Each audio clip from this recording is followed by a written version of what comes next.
This is Pretty Much Pop, a culture podcast dressing up popular culture to shield the world from the naked truth. Today we're discussing costume design with guest Whitney Ann Adams. This is Mark Linsenweier wearing a 6 feet wide dress to enforce social distancing in Madison, Wisconsin. This is Erica Spires in New York City, and I'm just waiting for my Whitney Ann Adams designed face mask to come in. And I'm Brian Hurt, wearing a vintage costume from 40 years ago, which is to say my style hasn't changed in 40 years. Blue jeans and a t-shirt. Welcome, Whitney. Hello. Thanks for joining us, Whitney. Thanks for having me. I appreciate it. We're so excited that we got Whitney on here. Whitney's a friend of mine here in New York, but she's actually in Atlanta right now, and she's holed up in her apartment. Tell us a little bit about what's going on with you. This is my third movie in a row in Atlanta, so I guess I basically live here now. This is my third apartment in Atlanta. I was here doing a movie for MTV, and it was such a beautiful, wonderful movie, but we had to shut down due to the global emergency. But luckily I have my cat, and I have lots of movies to watch, and I have some work on the movie to do, so I'm keeping busy and sane. This is going to be a great evergreen podcast. We'll just call it the global emergency. And years from now, people will wonder what that was. I will say there's a silver lining to everything. All these awesome creatives who would otherwise not have time for us are suddenly sitting on their hands saying, I can podcast. Exactly. Because we kept trying to find a date, and I'm going back to Atlanta. Sorry. Yes, that's going to be the only art form left, podcasting. It's true. We're safe. We're safe when we're podcasting. I love it. Why might these listeners know your work, even if they may not know your name yet? Where can they find your work? Well, I designed a bunch of movies. One of the biggest ones last year was Happy Deathday to You, which was the sequel to Happy Deathday. It's a lovely comedy, horror, slasher movie where our sequel is much more of a sci-fi, comedy, romance, drama twist. It's kind of all genres in a very fun way. I have a bunch of movies on Netflix, Irreplaceable You, The Eyes of My Mother, and then the biggest movie that you might have seen is I was the assistant designer of The Great Gatsby. Did you get to hold the Oscar? I did. Get it into your hands? I was at the Oscars. I finished altering my boss's dress about 10 minutes before she had to walk the red carpet. Oh my God. Did you get in the building? I didn't get in the building, but we had a lot of champagne at the Chateau Marmont after. The fanciest night of my life. Yet. It was wild. It was great.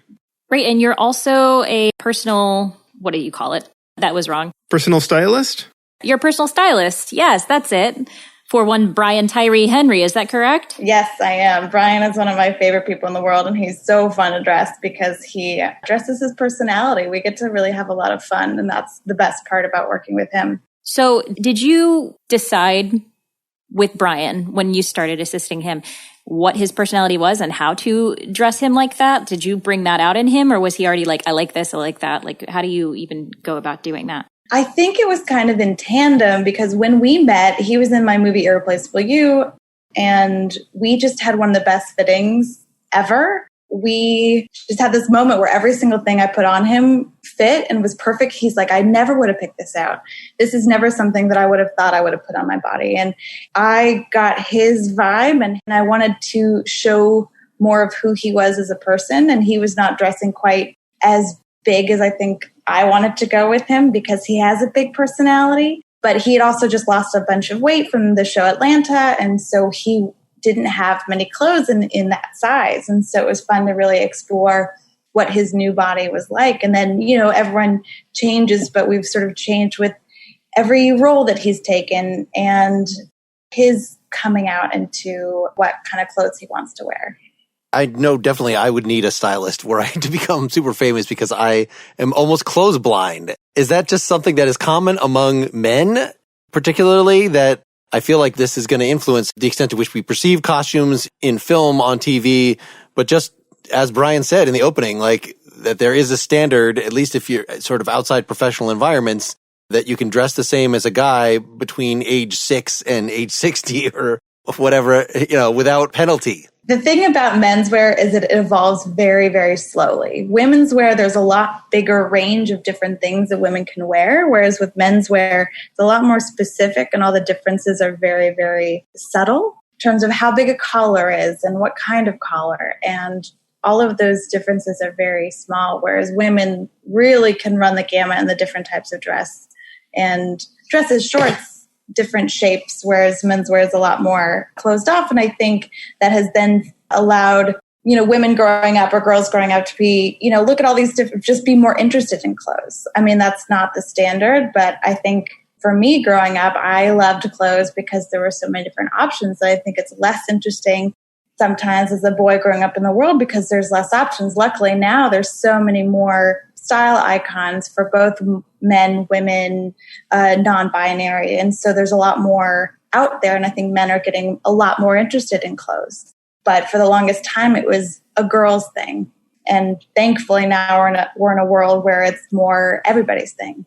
So your excuse is wearing thin, Mark. Not that I'm pointing fingers. I thought maybe it was going the opposite way, that it was not optional for women before. And now with the new attitudes toward gender, that women can lose no social status, perhaps by not caring about clothes either, any more than men do. Yeah, I think that's probably a little bit true as well, right? That's also true, completely. I think you can choose whether you care or not. We're in a world where you can choose what you want to do. But for me, I think clothes are very important because it's how you present yourself to the world. It's also how you instill confidence in yourself. For me, I've been getting dressed every day that I can here in quarantine, even if I'm just dressing for myself, because it makes me feel better. It improves my mood. It makes me happier because I'm wearing clothes that bring me joy. And so it's a lot more of a mood booster, even if it's just for myself. You see, I really feel the reverse because every time we do this podcast, I can't wear my track pants because they rustle. And so I'm forced to put on these very uncomfortable blue jeans. I've said too much. Someone else talk. See, all you had to do was get your stuff from Mack Weldon. You had to get the appropriate pants. They would be comfortable and fashionable all at once. Mack Weldon. They're not paying us. Darn it. Come on back, Mack Weldon. So clearly, if you're doing a period piece, if you're doing a costume drama, as they call them, then the costume work is going to attract notice. But something like Happy Deathday, it's more subtle. I saw you did some things like design the giant, gross baby mascot, sports mascot. So, a couple flashy things like that. But for the most part, it's just subtle character things in an environment, a campus environment where people probably would be dressing in a very boring way. So do you feel like you have to adhere to some standards of naturalism, or no, you're just part of the cinematography and the set dressing and you can really kind of exaggerate things beyond what they would be in a setting like that? The thing about designing contemporary or things that are not costume, not a period drama, I find it's very, very difficult in a very different way because you have to really adhere to what is normal life. And in order for a movie like Happy Deathday to work, because there's some very fantastical elements, is that everything else needs to be grounded. And so you really don't want to take yourself out of it by being like, that's not what college kids wear. That's not truthful to who that person is. So it's really subtle to try to find out who these characters are and not make them one-dimensional. And it is down to where do these kids shop, making sure that I'm shopping clothes from places that they could afford. How long have they had these pieces in their wardrobe? Where did they come from? Case in point with Happy Deathday, with our lead actress, she had 17 costumes in the sequel. She only had 2 in the first movie, or a couple. And so we really wanted to see more of who she was. Minor spoiler alert, all of her clothes come from this alternate dimension. So in this other dimension, there's some things about her life that are different, and her clothing really reflected that.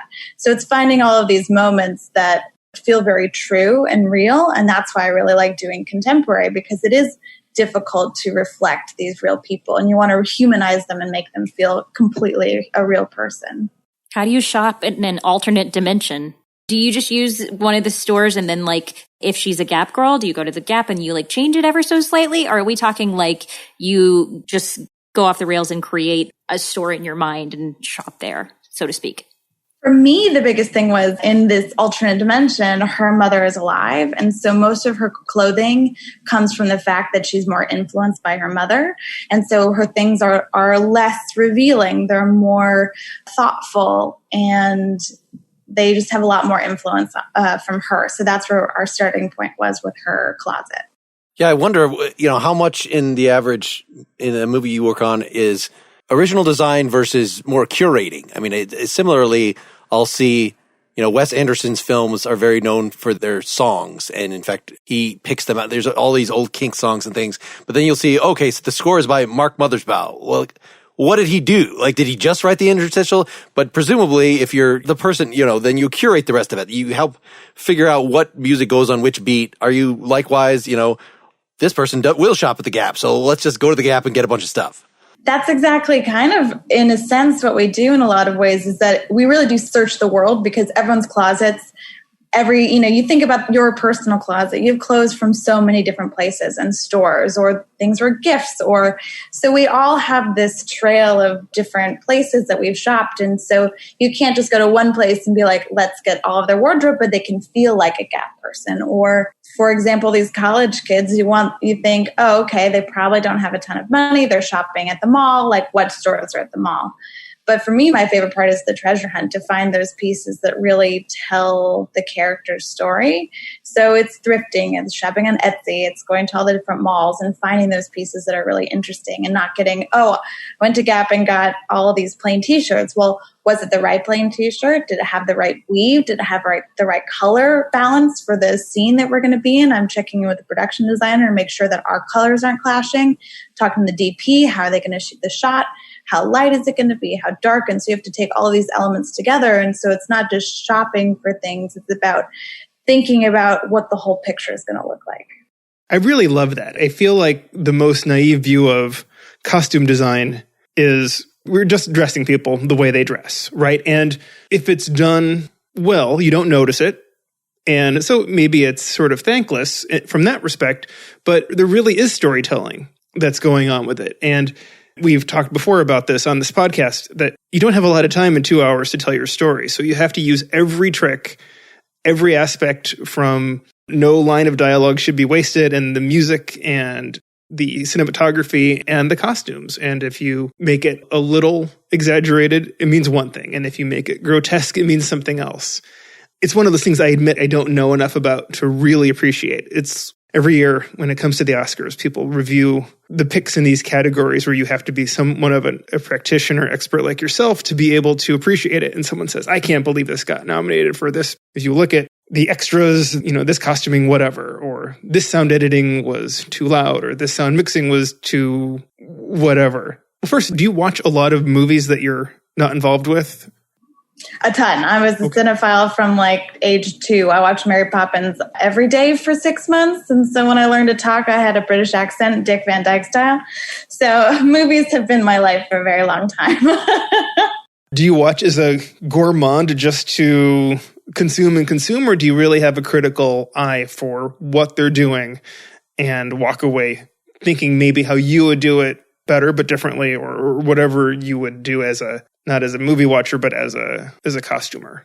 I feel like I can't completely turn that part of my brain off. So when I do anything that I do watch, I think about how they did it, or where did they get that piece. I often see pieces I've used in movies and other shows. So that's fun. I'm like, oh, they were shopping about the same time I was. So it makes me think about the timeline of when they shot that movie or show. And then my brain gets a little twisted. So I try to stay focused on what I'm watching. But usually if there's something I'm really into, I lose thinking about the costumes entirely, and I just get pulled into the story. And that's my favorite part, is when I don't want people to necessarily notice my costume design unless it's explicitly intentional.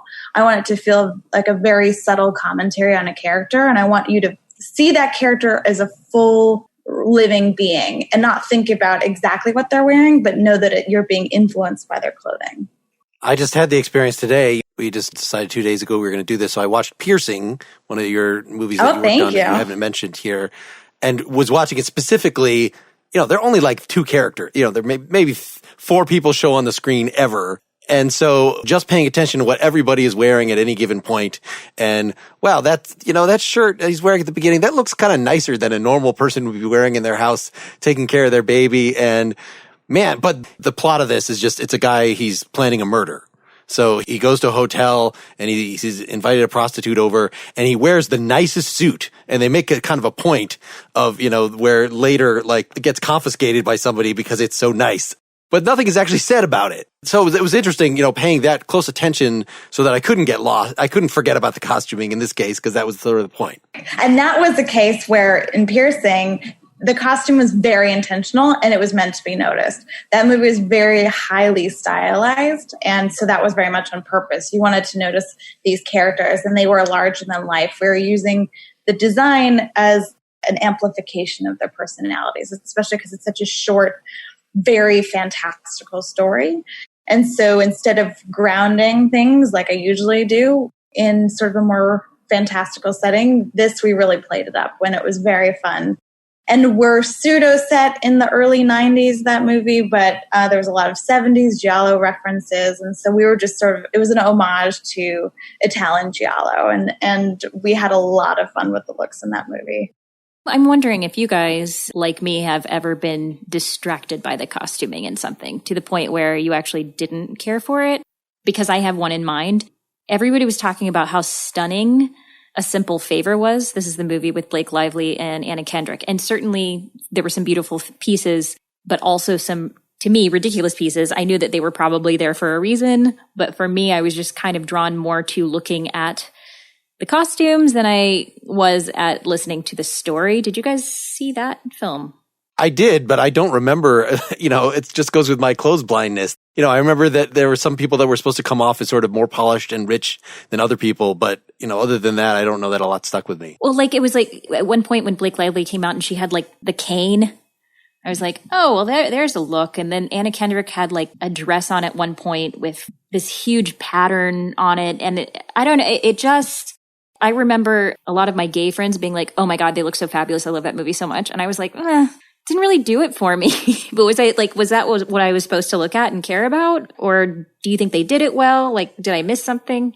I think for that movie, it was very much for style's sake. It was style for the sake of style's sake instead of character based. I think it was character based up into a point, and you wanted to feel, oh, she's very eccentric, she's very interesting, she dresses in whatever she wants, she's her own woman. I think that's what you sort of take away from her fantastic outfits. But a few of them go really, really far, and then sometimes it does get distracting. It seems like it's mostly sci-fi for me.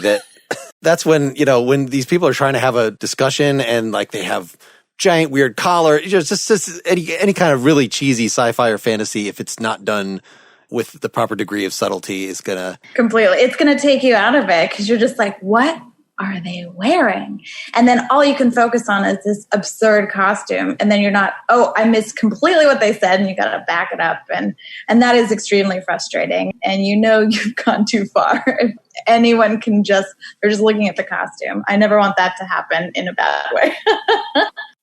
It's like Star Trek Through the Ages, right? Some of the costumes, as you look at them, you're like, oh, that's amazing. And other times you're like, wow, that was definitely a product of its time. There was a moment in the movie To Die For where Nicole Kidman is dancing to Sweet Home Alabama, and she's wearing this blue dress with big fluffy clouds on it. And that's a trademark of Gus Van Sant, as he always has a scene with a sky with clouds, but he couldn't work it into that movie. So he put it on her. And I just could not stay emotionally invested in that scene. I was just... Did you just lose it? Come on, man. I know what you're doing, but stop it. It just feels so out of place. And that's when a costume is distracting in a bad way. And it just takes away from the story. And I never, ever want that to happen in my work. It's I would love people to notice the costumes when I want them to be noticed. But there are times when you just want to be in the story and feel like these people are authentic. Right. I guess it just has to match the rest of the elements. That if the cinematography is really bright and brash and the characters themselves, I'm even just thinking of Zoe's Extraordinary Playlist, this current TV show. I mean, the whole thing, everybody's breaking into song. So the fact that she's wearing these, to me, everybody's wearing these kind of overdone clothes, seems to fit with the rest of it. Completely. I mean, all of those bright floral shirts that she wears and all of her bright cardigans really matches with the whole theme of the show.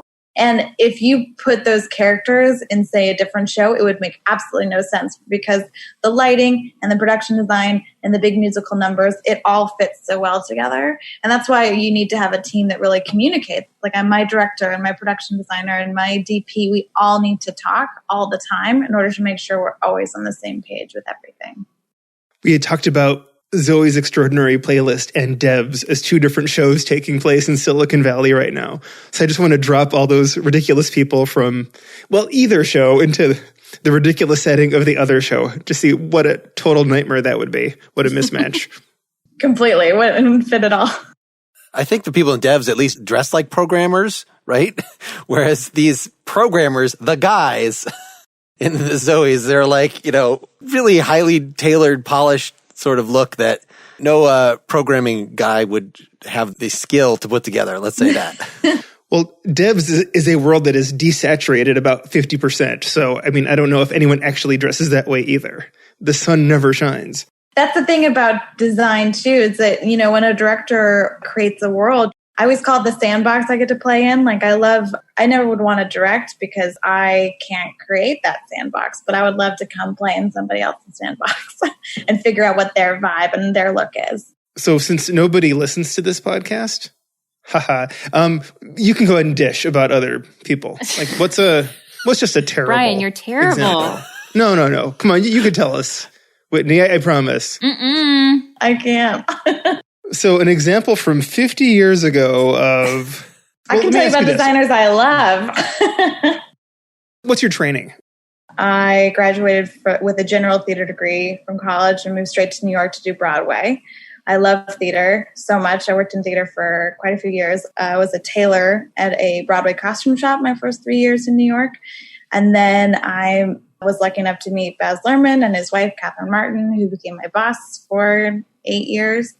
And then we did The Great Gatsby and numerous other projects. And then I stayed in the film world. And then I've been doing film ever since. But I've always been such a film fan that it made perfect sense once I made the transition. But I still love going to theater as much as possible. And how did you meet Baz Luhrmann and Catherine Martin? It's a funny story. So I won a costume design contest as part of their movie Australia. You had to design a costume for Nicole Kidman's character when she arrived in Australia. They had this set-to-screen video series podcast with iTunes, and it was for high school and college kids. I was finishing my thesis in college. My favorite movie is Moulin Rouge. I had to enter this contest. I found out I won the whole thing. I won a trip to Australia. I emailed Catherine's website being, hey, I won your contest. Thank you for having it. Long story short, I got to meet her assistant when I went to Australia, and then I saw that Baz and CM were going to be in New York for the New York Musical Theater Festival back in 2010. Oh my God, 10 years ago. And I bought a ticket to the gala, and I emailed the assistant being like, hey, I happen to be going to the same gala that they're going to. Can I meet them? And then she's like, sure, we'll set something up. And then an hour later, she's like, oh, what are you up to these days? Tell her what I'm doing. And then an hour later, I get a phone call from their head producer in Australia being like, can you work for us for 3 weeks? And then it turned into 8 years. I'm finding it very difficult to imagine you preparing for this contest without Tim Gunn showing up midway. How's it going? It's my only experience of watching people put costumes together is Project Runway. Luckily, this one I only had to draw, so I didn't have to make it, thank goodness. But luckily, I do have the skills. Whoa. Well, that's a great story. It's wild. Yeah. So have you ever taken an actual class in costuming for film? I took one class in college, an actual costume design for film class with a woman who had just graduated from the graduate program at my college and who's now one of my closest friends. But she taught this class, and we studied Bram Stoker's Dracula, one of my favorite costume design movies, designed by the great designer Aiko Ishioka, who passed away about 10 years ago. But I was fortunate enough to work for her when I first moved to New York. I was her personal seamstress for a while, so we got to sit in her kitchen, and she would tell me stories about being on set for Bram Stoker's Dracula. And she did Mirror, Mirror. That was her last movie before she passed away. And she did one of my absolute favorite movies called The Fall that was filmed in over 40 countries. So I was very lucky to get to meet her. That is a great film. We never talk about that film. I mean, because it's, it's been a while, but that is such a gorgeous film. Refresh my memory on what that movie is. The Fall is with Lee Pace, and he plays a stuntman on his first time being a stuntman in I believe it's the 20s. He falls and breaks his back, and he's in his hospital, and he starts telling the story to this little girl, and his stories sort of, you see them come to life in, their imaginations, but he's using the stories to get morphine in order to kill himself. So it's a wild story, but it's these beautiful dreamscapes and imagination, and it's utterly stunning. Well, and Mirror, Mirror that you mentioned being the source of the 6-foot wide dresses, according to one of the articles we just looked at. She was making that movie when I was working for her, and I told her to use my costume shop that I had worked in. I had gone off to work on Gatsby, but she used the costume shop I worked in for most of those dresses. So that was a pretty cool thing I got to do. Now, your Great Gatsby was not the first time that had been adapted for the screen. I don't know how many, but I remember there was a Robert Redford version. Yes, that's the big famous one. Okay, so, before, well, I guess there were Cliff Notes when we were in high school, but the common thing to do was to watch the movie if you weren't going to at least write the book. But it's extraordinarily different from the book. That's a pitfall. Yes, our adaptation was much more accurate to the book. I mean, you have to cut out a certain amount of things just to fit into a movie. And I love the Robert Redford version, but it's extraordinarily different. I think what we tried to do with our movie is get it to feel a lot more like the book. Did you intentionally rewatch it? Did you intentionally not watch it? How much did you want to be informed of what they did? Or had you seen it so many times that you couldn't get the knowledge out of your head if you tried? I had only seen it a couple times, and I did not watch it until after I was done working on the movie. I did read the Great Gatsby book about 40 times. It was my job to pull out every visual reference in the book. Whoa. What did those notes look like? Oh, they're long. I still have them. It's a lot of information. And are you trying to find vintage clothing, or are you just designing everything from scratch based on photos and things from the time? We wanted to be as accurate as possible with what Fitzgerald described in the book, especially, the pink suit that Gatsby wears during the big confrontation at the plaza. I think we really wanted to make sure to get as close to the characters that he described. I mean, there were some things we changed, like Myrtle wears a brown dress when we first meet her in the book, but we made it red and fun and bright and much more the type of Myrtle that we wanted. So there's some things we weren't 100% accurate with, but we really wanted to make sure that we looked at everything. So there's obviously a lot of psychology that goes into viewers watching a movie and understanding who the character is based on the costuming. But as an actor, I noticed that there is also a lot of psychology involved on the back end as well, from you to the actor themselves. I noticed just a little side story. I worked with the designer Milena Canonero on a musical a few years ago in Paris. And it was unclear whether or not my character, how much clothing I would have on at one point. And by the end of working with that woman on my first fitting, I thought, she's the coolest one. And this is before I knew who she was and that she had a bunch of Academy Awards. But she made me feel so amazing that I would have done anything she wanted me to do. Like at one point she goes, I think you should go nude because you're absolutely stunning in this. And I was like, wow, okay. And we didn't end up going fully nude, but she got me to a point where I was so much more comfortable than I ever would have been if she was just like, here's what you're wearing and that's that. What is the psychology behind that? Because I know there are certain people, if you give them an inch, then they want to design their own costume essentially. But other times, like you can totally shift the trajectory back to where you wanted it to be. For me, my most important job is to make sure that the actor is comfortable in their costume. Because if they are not comfortable, you can tell on screen and it doesn't feel real and it does not work. So I can design something as much as I want, but if it doesn't work for either the actor or the director, it's just going to feel wrong.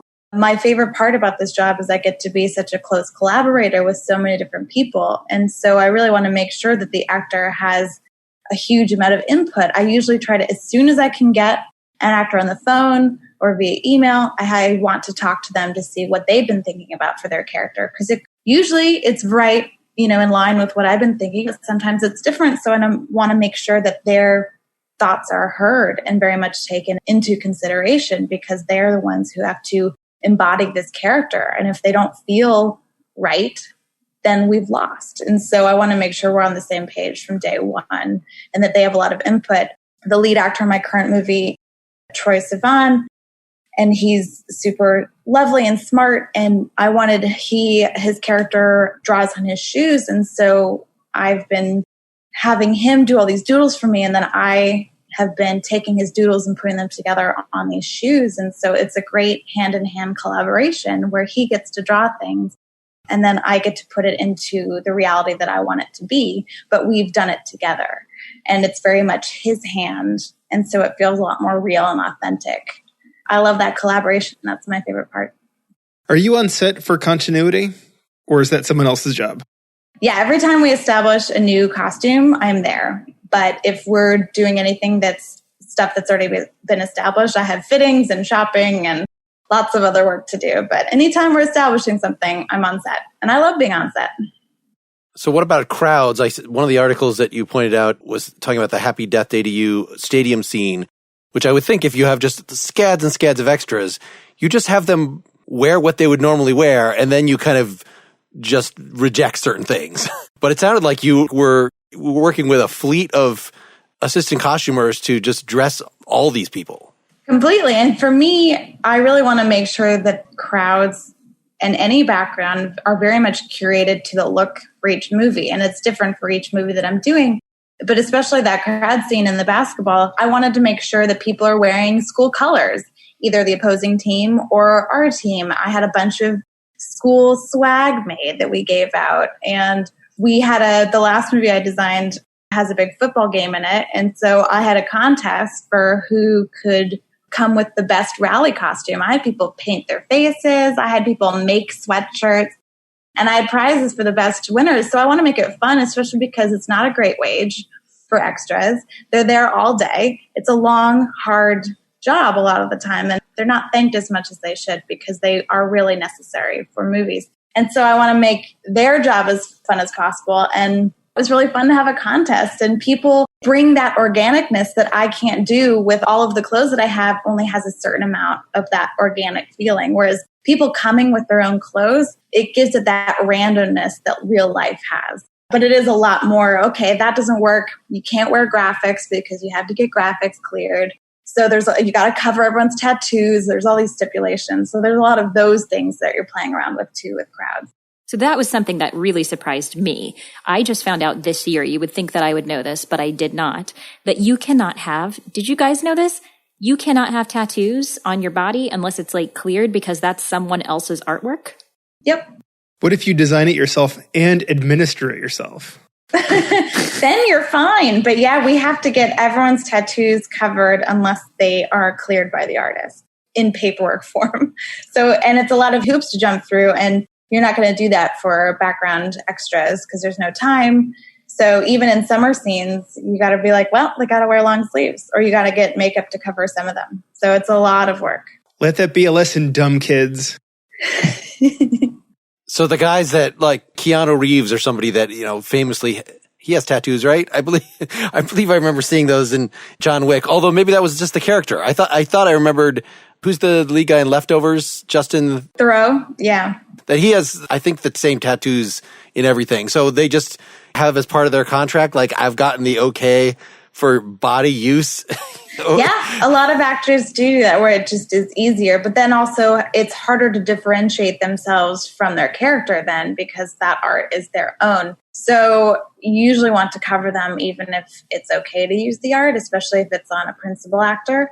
I had an actor 2 movies ago who was playing, she's Indian and was playing an Indian American college kid, and she goes home for the summer to be with her parents. And so she couldn't have any tattoos as a character, but her as an actual actress, she's got a lot of tattoos. And it took place over the summer. So I had to work in tandem with the makeup department to be like, okay, on this script day, she's wearing shorts. You got to cover all of her leg tattoos. Okay, in this scene, I'll give her a sweater or give her pants so you don't have to cover those leg tattoos that day. It just becomes a big organizational thing. So it does get very complicated. One of my laments of the modern age we're living in, where everything is on Netflix, is that I don't rent DVDs anymore. Or Blu-rays, I suppose. And I used to get most of my little bits of trivia about costumes and other things from watching the commentary tracks, right? You have like 2 hours to fill in a movie, and often it'll be the actor or a director talking a little bit about, which is whatever is most on their mind in that scene, and that might be the costume. I feel like I've learned just these little things over the years, and in modern times, in the last, we've been streaming for almost a decade now. Maybe not quite. I just don't ever quite get that. The one thing that always struck me is some things may seem like schlock to a viewer, but even people who make schlock, I think, are taking their jobs very seriously sometimes. And they'll treat it. It was the movie Battlefield Earth is mocked and scorned by many as being terrible. And yeah, it's not good. But to hear the people, maybe this isn't about costumes, but talking about, no, actually they were talking about Barry Pepper. Maybe it was his makeup as much as his costume. He was dressed as a cyclo. Is that? Gosh, I wish I didn't know that. But he was just talking about how that turned him into that thing, and he was really able to evoke that. And I'm like, oh man, it was so much better with the commentary track on than off, because the making of that movie at least was something of interest, whereas the movie was terrible. That's the thing that's kind of a bummer, is that you don't know how your movie is going to turn out when you're making it. You have to put your whole self into something, regardless of what the outcome will be, because you don't know how it's going to be edited. You don't know what the studio is going to do with it. You don't know what studio is going to buy your movie. I've run the gamut with making a ton of different indie movies and not knowing where they're going to go. And some go to Netflix, and then they don't get to be in the big theater, and I don't get to see it on the big screen, which is kind of a bummer. But then also it's a lot more accessible to people. So there's goods and bads with wherever movies go. But you work your hardest no matter what the project is. And I've had a few clunkers, but I'm still proud of my work in them. And so for me, that's what I can take away, is that maybe it wasn't the best movie, but I did everything I could on my end. And so I can't feel bad about it. Every person with an Academy Award as well has had a few clunkers. That's part of the job of making art, is that it can't all come out good, and you take risks and the rest of it. Exactly. And you have no control over so many things. So you just control what you can do and let it be. Do you bump against budgets as well when it comes to this? I mean, have you ever tried to do something and had someone come back and say, yeah, we don't have... There's definitely movies that I've interviewed for, and then knowing what the movie was and the budget that they were going to have, I turned them down because it was not possible. What they wanted wasn't possible. I'm very good at thrift shopping. I'm very good about moving things around. I am very frugal. You sort of know what is possible and what's not, the more movies that you do. So when it comes to, the last couple that I've been on, you make a budget and you present it and you're like, this is what's actually realistic. They may give you a number before you make your budget. It doesn't really matter until I make my budget and be like, okay, this is what I think is realistic. You can tell me to cut it all I want, but this is what it's actually going to cost. And then oftentimes that's exactly what it does cost. I try to work with production as much as possible. And that's a message to all the artists out there. No matter what art you're making, it still does come down to dollars and cents. So is that why? It doesn't look like you've done a full-on like sci-fi or fantasy thing, something where you can't go to thrift shops probably. You got to make everything from scratch. The biggest one, Gatsby, we made every single costume from scratch. So that was very much one of those, not sci-fi, but we definitely created everything, because 20s things now are falling apart because they're 100 years old. So we had to make everything custom. In Piercing, for example, my budget in comparison to the rest of the movie was very large because it was a smaller movie, not a lot of characters, but half the costumes were custom. So his suits were custom.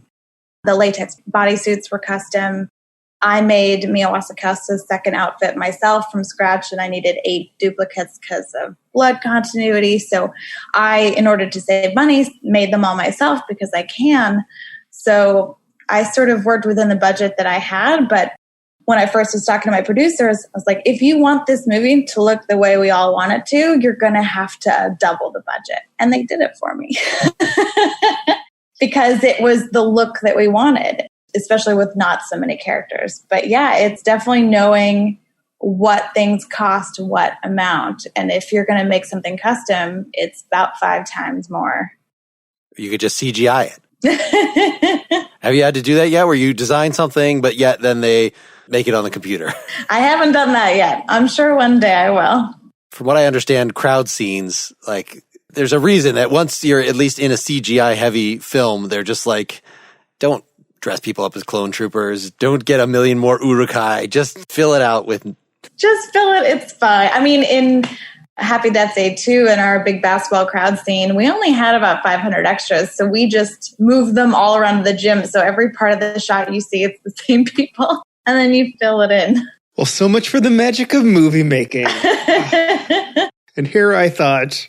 It's a lot more expensive to get 10,000 people instead of 500. So you make do with 500 and you just move them around. So what's next? You working on anything exciting? So I'm here in Atlanta hoping that this movie will continue once we get past this global crisis. So I'm hanging out in Atlanta for now. We're supposed to start up again on April 6th, but we'll see what happens. I just want to finish the movie no matter what timing is. It's a beautiful romantic comedy, drama, heartfelt, it's funny, it's dark, it's kind of a wonderful story for MTV.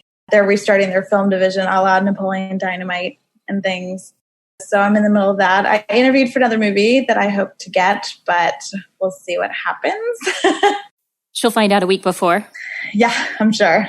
That's what seems to be happening is I find out and then a week later I move somewhere else. Is there like a big sketchbook of stuff that you haven't used that maybe I'm thinking about kind of by comparison, Tolkien, designed these languages and then just basically came up with stories and an excuse to put Elven in something. And I would think as a costume designer, just maybe designing stuff, like, could you just make a story around this? I don't know. For me, I love making things for myself and I rarely get the time. So I have this pile of projects in my costume shop that I share with my friend Elise. And one day I'll get back there and be able to make more stuff. But I've only been able to make one thing for myself in the last 3 years. So that's something that I do in my spare time. That's a great idea, Mark, right? There are all these movies that are like Battle Los Angeles was just a couple effects guys who wanted to make a movie and it's just effects. And John Wick was just a stunt guy who wanted to make a movie and it's pretty much stunts. And I think we need one that's just a costumer who wanted to make a movie. Well, she has, within our friend group, we have a lot of people who could help make that happen. And Whitney certainly has some amazing collaborators that she usually works with. And you've been working with Blumhouse a lot in particular, right? Yes, I've done 2 for them now. I just finished a movie called, there's no official title yet, but it's a comedy thriller for Blumhouse, horror.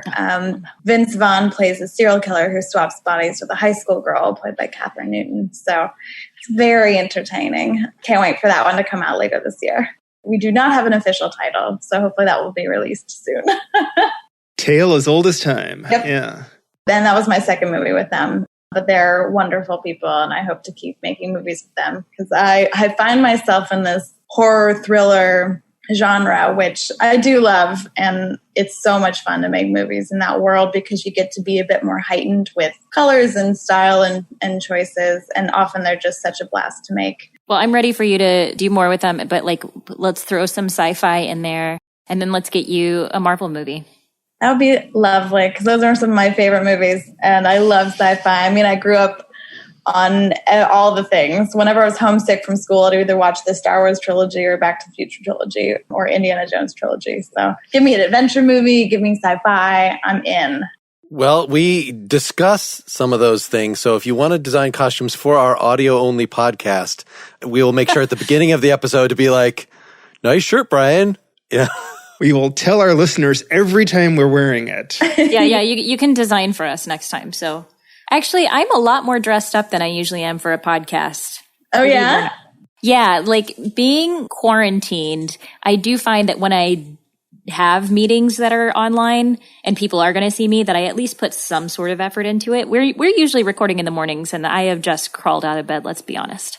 For me, it's that how do you want to make yourself feel? That's the thing that's so magical about clothing, is that sometimes you just do it for yourself, or you do it for how others are going to think about you. You make an impression. I mean, I bring 3 suitcases worth of clothing to every movie I design because I want to make a good impression. And for me, that's showcasing that I am a designer. I'm a person who thinks about clothing. I think about the story that I'm trying to tell about myself and also what I'm going to do for the movie. And so for me, I'm constantly curating my aesthetic to everyone who meets me. It would be better. So Erica, in the early days of this podcast, she had that costumer that she was talking about who made her feel so comfortable that she encouraged her to just do the podcast nude. But we said, no, that is not appropriate.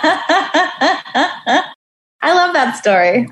It was so unexpected. I was so afraid, and there was something in the contract that said that I would be lightly dressed. And then when I got there, she got me to the point where I was like, oh, whatever. That like, it's just... On the other hand, I told my parents they shouldn't come because I would be too embarrassed to have them. Like, I would be completely feeling like everybody could see me, and then I would be not in my character. But around people I didn't know, I just didn't care. There's that great sort of, oh, it doesn't matter because it's not people that I'm thinking about, or it's the people instead of specific human beings. And it's about how she was able to make you feel comfortable, and this is what this character needed. And this is why this is important. And that's the job of it. I'm not just a designer. I'm a psychologist. I'm a historian. You really need to I read people. I see what people's feelings are when it comes to their clothes and what their preference is. What do they like, but they're not telling me they don't like. So it's really about, half the job is about reading people and understanding what they're interested in, whether they can vocalize that or not. You guys should see some of the stuff that Whitney wears. It's so much fun. If you want to follow her on Instagram, she posts stuff that she can from the sets, and also her daily wardrobe sometimes, which is full of fun sweaters and scarves and pins that are a lot of vintage. Yes, all the vintage. It's so fun. I've been wearing as much here as I can to make myself feel better in this time of trauma. That really resonated with me. I remember when I was young and I would get sick, whatever, and I'd be schlepping around just wearing my pajamas for days. And the first day I was feeling well enough to put shoes on, I always felt like I was coming back to the land of the living. Yes. And to this day, if I'm feeling like I just need to get a little bit more motivated or more in the zone, putting on shoes really still helps me. As psychologically, I am wearing my unnamed slippers. I'm not giving them another plug just yet. And they're awesome, but... Like, there's something to be said about comfort, but also, like, there was 3 days last week. I was like, it's pajamas all day. And I just didn't feel good, but I was like, it's okay. And now I'm like, okay, I got to wear real clothes. I would think it would be very different between film and theater, that theater, this is based just on my vast high school drama experience. But as a dude wearing thick caked makeup for the only time in my life, and with the hot lights on me, like, I'm not going to be comfortable. Like, there's no way that tweaking the wardrobe is going to make this less weird. A very different experience. Like, you still want to make sure your actors are comfortable, but there's a certain amount, like Erica, I'm sure you can attest to this, where this is just what you have to do, and you're comfortable to a point, but you are still dancing in heels. You still have to have a certain amount of makeup on stage. You still have to wear this.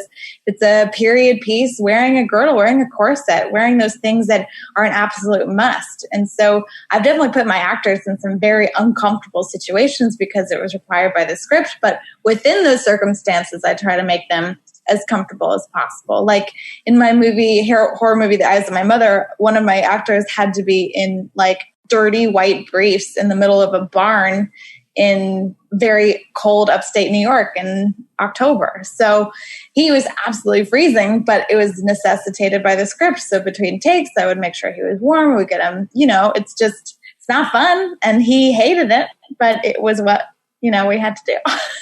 So how many duplicates of the dirty white briefs did you have to pre-dirty to have them ready to hand? Oh man, they were so disgusting. I felt very bad for him because in the story, he's worn these same underwear for like 10 years. straight. So it's pretty gross. I had like 5 pairs. I just watched the trailer to that. I tried to watch the trailer to some of your various. Oh, it's rough. It's real rough. It's I'm so proud of it, but it's a very disturbing movie. There's no levity in that one. Well, yeah, and I should say piercing that if you described it as a fantasy, something like not in the nice way. No, a scary fantasy. But it's funny. There's funny moments. Thank you for watching it, by the way. I know it's a very off the beaten path movie. I was just thinking it was a Murakami thing, and I had to look up the fact that there are 2 different Murakamis and the difference between them. Yes, it's the horror Murakami. Gotcha. You guys, we did the Oscar podcast, and of course that got me talking to Whitney about the costuming category. Now, did your favorite win? Did your pick win or not? Because I was surprised by what your pick was. Little Women won this year. Okay. And that was definitely my pick. Okay, but you also, for some reason, I knew you liked The Irishman. I loved The Irishman. I think the thing that was so great about The Irishman is the subtlety of how the menswear evolves in that really wide span of the story. I mean, you go over 30 plus years, and the thing about menswear in that time is that there's not a lot of changes. Everything was very subtle, but you have all these men who are very different from each other. And so, but everyone dresses up in that era. Everyone's wearing suits and ties. How do you make them distinctive? And I think all of the fabric choices and all of the styling elements and all the colors really aided you in knowing who everyone was and what their vibes were. So I thought that was extremely well done. But I love Little Women because not only is everything beautiful, but I loved the difference in color palette and texture between the memory and the real life, like they're in real time. She's thinking everything with sort of rose-colored tinted glasses. And so when you look back at her memories, everything is a lot more colorful and pastel and beautiful. And it's all these subtle elements that really painted a beautiful picture and really helped push the story forward. Right. We talked about that, how some people were confused because the movie insisted on not giving us literal cues, but it was always so obvious. And I could tell a lot of things were going on to make it very obvious that we were skipping backwards and forwards. And that hadn't occurred to me, that costumes were one of them. It really seemed more to me like it was the way it was shot and the color palette. I'm sure the costumes added to that in a way that was not noticeable, but in a way that they wanted. The literal clues don't always work. For the next episode, I was watching that series Unbelievable on Netflix that Erica had recommended, and it's jumping forward in time. And I didn't realize that till like 4 episodes in because I just didn't register. It was like 2011, 2008. Like it just flew right over my head. Yeah, that happened to me with The Phantom Menace. I said, how does this take place after Return of the Jedi? And then finally, oh, that little kid. I get it.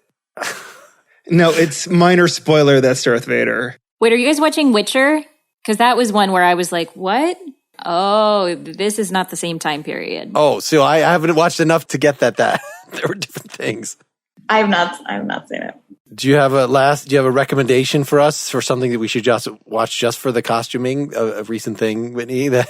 Well, my favorite TV show costume-wise is Schitt's Creek that just ended its series run. So highly recommend that TV show for costumes. I read an article with Catherine O'Hara about how she has taken inspiration from Moira in that now when she travels, she mostly brings black with her or black and white with her because you don't have to pack as much and you can just mix and match whatever you want. And so the last time I left town, I had other things, but I tried to up my black wear. That's what I do when I travel, to go home. It's that I bring 2 black bottoms and mostly black top with really bright tops that can be mixed and matched. And it looks like I'm wearing a new outfit, but I'm not really. It's all about, trying to maximize your wardrobe. Well, thank you so much for joining us. Yes, thank you. Thank you, Whitney. Thank you. Thanks for having me. So long, everybody. We're going to keep talking for the supporters a little bit.